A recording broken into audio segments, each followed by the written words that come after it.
Pour moi, c'était plus je grandissais, plus je prenais de l'expérience, plus c'était passionnant et plus quelque part j'avais envie et aussi des choses à partager, à transmettre.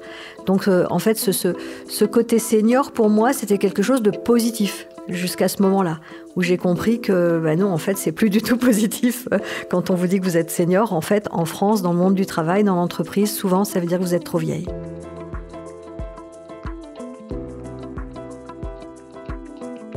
Quand on est senior, cela peut paraître simple de remplir son CV. Dans la colonne expérience, un salarié de plus de 50 ans peut faire valoir environ une dizaine de postes, une grande variété d'activités réalisées, de nouvelles technologies adoptées et des compétences acquises au fil des années. Pourtant, le marché de l'emploi fait le dos rond aux seniors. Au dernier trimestre 2022, plus de 800 000 personnes de plus de 50 ans étaient en recherche d'emploi en France métropolitaine. Face à ce paradoxe, Objectif Compétences a voulu consacrer un épisode entier aux qualités des seniors pour comprendre ce qu'ils apportent de particulier aux entreprises. Vous allez voir notamment qu'ils ont envie de se projeter dans leur emploi, ils ont du recul sur le management et savent garder la tête froide. Des atouts dont n'importe quel recruteur peut tirer parti. Alors, quel rôle peuvent jouer les seniors dans une entreprise ? Comment peuvent-ils faire valoir leurs atouts ? Le monde du travail se rend-il vraiment compte de la valeur des salariés plus âgés ? Je suis Christophe Ken, fondateur de Kilotoa et administrateur chez les acteurs de la compétence. Je suis Antoine Amiel, fondateur de Learn Assembly. Bienvenue dans Objectif Compétences.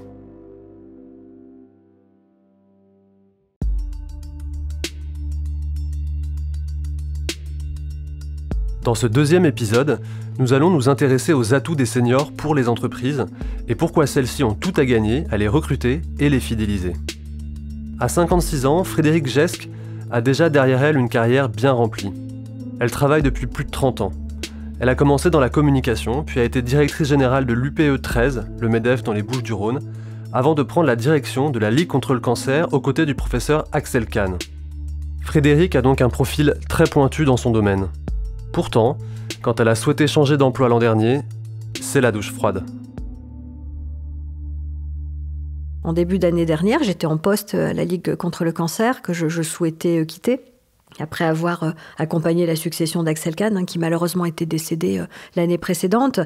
Donc j'ai été chassée par un cabinet, donc déjà c'était plutôt pour moi normal en fait, et donc pour un poste qui me plaisait beaucoup. Pour lequel vraiment j'avais les compétences, je répondais complètement au descriptif, etc. Et on a eu un entretien très très positif avec la personne en charge du recrutement. Et c'est là en fait qu'elle m'a recontacté après pour m'expliquer que malheureusement l'employeur ne souhaitait pas me recevoir pour une simple et bonne raison qui était que j'étais trop vieille, j'étais trop âgée. Voilà, il ne voulait pas recruter quelqu'un de plus de 45 ans. Alors forcément, 56 ans, là, effectivement, je faisais le grand écart. Ce qui m'a beaucoup choquée, ce n'est pas de ne pas avoir voulu me recruter, c'est de ne pas avoir voulu me rencontrer. On aurait pu tout à fait avoir un entretien, j'aurais pu démontrer ou pas mon énergie, démontrer ou pas ma capacité à prendre ce poste, mais le fait de ne même pas pouvoir avoir la possibilité de rencontrer l'employeur et d'envisager avec lui une éventuelle collaboration, ça j'ai trouvé ça très choquant. Frédérique découvre de façon brutale qu'il y a une différence entre son expérience de senior et le fait d'être devenu senior sur le marché du travail. Pourtant, au cours de sa carrière, Frédérique a saisi beaucoup d'opportunités. Elle a changé de domaine, de métier, de région, et a toujours eu cette impression qu'elle enrichissait son portefeuille de connaissances et gagnait en maturité. Pour elle, la force de son parcours résidait dans le fait d'avoir une expérience senior. J'étais senior par rapport à mes compétences, par rapport à mon expérience, parce que quand ça fait plus de 30 ans qu'on travaille, eh bien on a vécu des choses, on a vécu des crises. Moi, j'ai eu la chance de piloter des fusions, de faire des pivots de business dans les entreprises pour lesquelles j'ai travaillé. On gère des transformations, on accompagne des équipes très différentes, etc. Donc on apprend, on grandit. Donc pour moi, la seniorité, c'est de l'expertise, c'est de la connaissance, c'est de la compétence, c'était du plus. Jamais je ne m'étais imaginé qu'un jour, tout ça pouvait devenir au contraire négatif, au contraire un frein pour pouvoir continuer à m'engager professionnellement. Frédérique encaisse le coup, reprend ses recherches et trouve un CDI qu'elle quittera quelques mois plus tard pour fonder sa propre entreprise de conseil. Son entourage l'encourage et la félicite, mais certains soulèvent quand même quelques inquiétudes. Est-il encore possible de se lancer en indépendante à 55 ans ? Pour elle, son âge ne doit pas la freiner, bien au contraire. Alors personnellement, effectivement, moi, après 32 ans de salariat, même si j'avais toujours des missions indépendantes à côté depuis très longtemps, mais quand même, j'étais directrice générale salariée dans mes derniers postes. J'ai fait aujourd'hui le choix de devenir indépendante et de développer ma propre entreprise. Donc c'est vrai qu'on pourrait dire que je suis une jeune entrepreneur, ça fait du bien pour une senior. C'est vrai qu'encore une fois, je me dis que à tous les âges, c'est important d'être ouvert à tout, de rester curieux. Et j'avais vraiment envie de continuer, encore une fois, et à apprendre, et à partager, et à transmettre. Et je me suis dit qu'en fait, si je ne faisais pas ça aujourd'hui, je ne pourrais que regretter de ne pas l'avoir expérimenté. Je suis différente aujourd'hui par rapport à ce que j'ai pu être au début de ma carrière. C'est normal, quand ça fait plus de 30 ans qu'on travaille, on a vécu beaucoup de choses, on a appris énormément. Et on a appris aussi à gérer des crises, à gérer des moments plus difficiles que d'autres. On a fait des choses dont on est fier, d'autres dont on est moins fier, mais qui nous ont permis de grandir, permis de nous développer. Et donc, forcément, cette maturité, elle se met au service d'une certaine stabilité. Elle se met au service aussi d'une capacité à savoir ce qu'on a envie de faire et comment on va le faire. Elle se met aussi au service d'un alignement avec des valeurs. C'est vrai que quand on a plus d'expérience, on est plus à même de savoir si on est à sa juste place ou pas. Pour Frédéric, monter une entreprise à plus de 50 ans, c'est bien plus facile. On est davantage affirmé, on inspire plus confiance, et c'est souvent déterminant pour lever des fonds. On a aussi davantage la tête sur les épaules, et donc on prend plus aisément des décisions réfléchies. Et on a aussi un réseau qu'on ne peut pas avoir à 25 ans. Bref, pour elle, c'était le moment idéal. Les seniors qui entreprennent après 50 ans, comme Frédéric, ne sont pas marginaux, puisqu'ils représentent 20% des créations d'entreprises, selon une étude de France Stratégie publiée en octobre 2022. Et ils ont même un nom, on les appelle les seniorpreneurs, contraction de senior et entrepreneur. Si des sociologues français les ont appelés ainsi, c'est parce qu'ils estiment qu'ils sont les grands oubliés des stratégies d'emploi et de création d'entreprises. À partir de ce constat, ils se prennent en main et créent leur propre emploi. C'est l'entrepreneuriat senior. Les seniors ont pourtant un potentiel que toutes les entreprises recherchent, mais certaines ne le savent pas encore. C'est le constat de Jean-Emmanuel Roux. Il a fondé en 2018 un site de recherche d'emploi pour les plus de 50 ans, Tipeee Job. On est arrivé par un besoin des entreprises. J'avais un autre réseau qui s'appelle Tipeee Entrepreneur et qui est un réseau qui est plus dédié pour les artisans, les TPE. Et déjà fin 2017, ils avaient des difficultés à trouver de la main-d'œuvre qualifiée. Et donc à un moment donné, pour trouver des solutions pour les aider, on a regardé un petit peu comment ils faisaient et puis on a vu qu'ils allaient chercher des gens autour d'eux qui étaient en fin de carrière, sans emploi ou même en début de retraite, ça arrivait, et qu'ils allaient les rechercher. Ces gens-là avaient fait ce métier toute sa vie. Alors les artisans, c'est des personnes du BTP, des personnes des métiers de bouche. C'est des gens qui ont obligatoirement une expérience. On ne peut pas mettre dans le métier comme ça, dans le bain en 24 heures, s'ils n'ont pas cette expérience. Et du coup, on a dépanné un certain nombre d'artisans comme ça, et on s'est rendu compte, on a regardé un petit peu les chiffres, on a vu que des seniors, il y en avait de plus en plus, et il y en avait beaucoup qui avaient plus d'emploi, notamment. Et d'un autre côté, il y avait des entreprises qui peinaient déjà à trouver de la main-d'œuvre qualifiée. Donc on a décidé en fait d'industrialiser le processus en les mettant en relation via une plateforme numérique qu'on a nommée Tipeee Job. Et du coup, d'un côté, il y avait des recruteurs qui exprimaient des besoins, de l'autre côté, des candidats qui s'inscrivaient, avec les mots-clés, des profils, de ce que recherchaient les recruteurs. On a créé des outils, des algorithmes de matching pour les mettre en relation. De nombreuses entreprises veulent recruter des seniors. Seulement, il leur est interdit d'inscrire un critère d'âge sur une offre d'emploi. En s'inscrivant sur un site dédié à l'emploi des seniors, ces entreprises montrent qu'elles sont ouvertes à l'emploi des seniors tout en respectant la loi. Pour Jean-Emmanuel Roux, avant la crise sanitaire, les offres d'emploi pour les seniors concernaient surtout les métiers en tension. BTP, hôtellerie-restauration, service à la personne. Depuis juillet 2021, il y a pour lui un changement de paradigme. Et là, on a eu un revirement total du marché. D'abord, il y avait plus d'1 million d'offres d'emploi sur le marché. Beaucoup d'entreprises recrutaient. puisqu'on venait passer la crise sanitaire, elles n'avaient pas recruté depuis un certain temps. On a d'abord créé le plein emploi pour les jeunes, et après, il n'y avait plus assez de candidats pour toutes les offres. Et là, on a vu des entreprises de toute taille, de tous les secteurs d'activité, s'ouvrir aux seniors et venir les chercher, et en même temps, avec des postes qu'on n'avait pas avant. Ça a des fonctions support, des comptables, des aides comptables, des assistantes RH, et également beaucoup d'annonces sur des cadres, puisque j'ai même des clients qui ont fait des campagnes sur des cadres de 55 ans, en disant, même si cette personne est à la retraite, puisqu'à l'époque on ne parlait pas de retraite à 64 ans, on parlait de retraite à 62 en 2021, même si cette personne est en retraite dans 6 ou 7 ans, j'ai au moins 6 ou 7 ans de visibilité devant moi, parce que actuellement, sur mes dernières embauches, j'ai un turnover qui est très important, voire de 30 à 50%.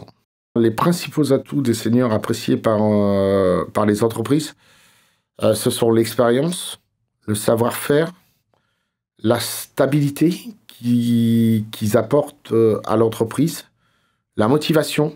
Les seniors actifs sont des personnes motivées pour revenir travailler, et également la flexibilité, puisqu'ils n'ont plus ou quasiment plus ou moins de contraintes familiales. Il n'y a plus d'enfants en bas âge, etc. Et donc, s'il faut s'adapter sur des horaires qui finissent un petit peu plus tard le soir, par exemple, ou un petit peu plus tôt le matin, à ce moment-là, ils savent s'adapter. Il n'y a plus les enfants à amener à l'école, déjà, ou à aller chercher à l'école, ou à garder à la maison quand ils sont malades, quoi. Toutes ces contraintes-là, ils les ont plus. Selon Jean-Emmanuel Roux, certaines entreprises ont même changé leurs horaires de travail ou adapté leurs outils pour recruter des seniors. Pour lui, ces difficultés de recrutement peuvent remettre en cause la stratégie qui consistait à pousser vers la sortie les salariés les plus âgés. D'après une étude du cabinet Page Group France, une entreprise sur 2 déclare avoir recruté des profils de plus de 55 ans ces 2 dernières années. Dans 20% des cas, il s'agissait de répondre directement à une pénurie de main-d'œuvre. Malgré cet enthousiasme, il faudra peut-être encore un peu de temps pour voir si cette situation aura à moyen et long terme un impact positif global sur l'emploi des seniors. Pour Frédéric Gesque, il faut que la société entière change son regard sur les seniors. C'est pour cela qu'elle a créé Senior for Good, une association d'entraide qui veut aussi mettre en avant les seniors et véhiculer d'autres adjectifs pour les définir. Regarder la publicité, regarder les films, le cinéma, etc. Notamment pour les femmes d'ailleurs. On voit quand même assez peu de femmes de 50 ans. Les qualités comme la créativité, l'innovation, c'est des qualités qui sont systématiquement posées pour les jeunes. Et du coup, je pense que même dans le recrutement, finalement, ça pousse nos biais à se renforcer. Vous savez, le fameux biais de confirmation, si vous êtes persuadé qu'un jeune va être beaucoup plus créatif qu'un plus âgé, vous allez aller chercher dans le profil de votre candidat tout ce qui montre sa créativité et vous n'allez pas aller le rechercher dans le profil du candidat senior qui est à côté.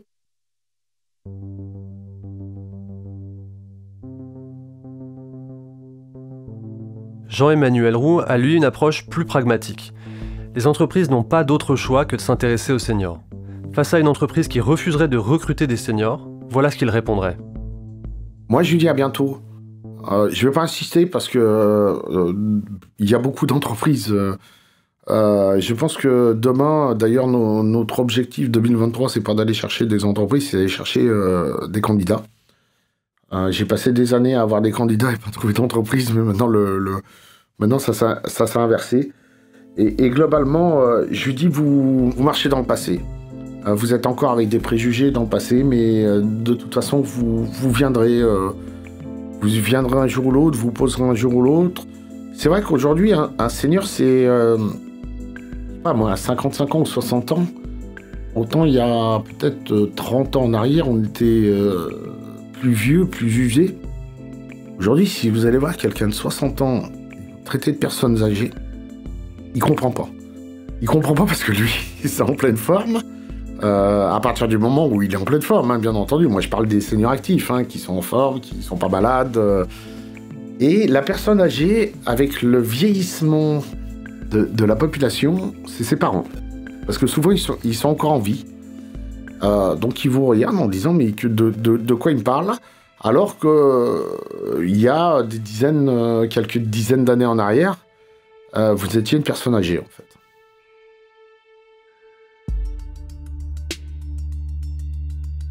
En écoutant Jean-Emmanuel Roux, il apparaît que les secteurs en tension recrutent plus facilement des seniors. Peut-être une première étape vers un changement de perception des seniors. Mais le terme senior est peut-être aussi inadapté.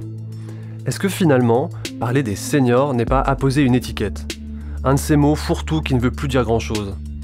Dans ce cas, peut-être faudrait-il remplacer ce terme par celui de travailleur expérimenté. Cette expression offre un bon moyen de souligner les nombreuses qualités des salariés de plus de 50 ans et surtout de se défaire de l'âge, un critère qui rend facilement les recruteurs aveugles aux nombreux atouts de ces salariés. Mais au-delà de la terminologie, n'est-ce pas à nous de changer notre regard sur ceux qu'on appelle les seniors? Comme l'indiquait Frédéric Gesque, il faut changer l'image des seniors dans toute la société, changer les représentations que nous en avons. Mais aussi, permettre à chaque senior de mieux mettre en avant ses compétences, ses expériences, son vécu. Imaginez que demain, ce qu'on appelle la Startup Nation puisse être composée en partie de seniors innovants et prêts à lever des fonds. Ou plus simplement, qu'à 64 ans, on puisse être un salarié en pleine forme, dynamique, et qui continue de s'épanouir dans son travail.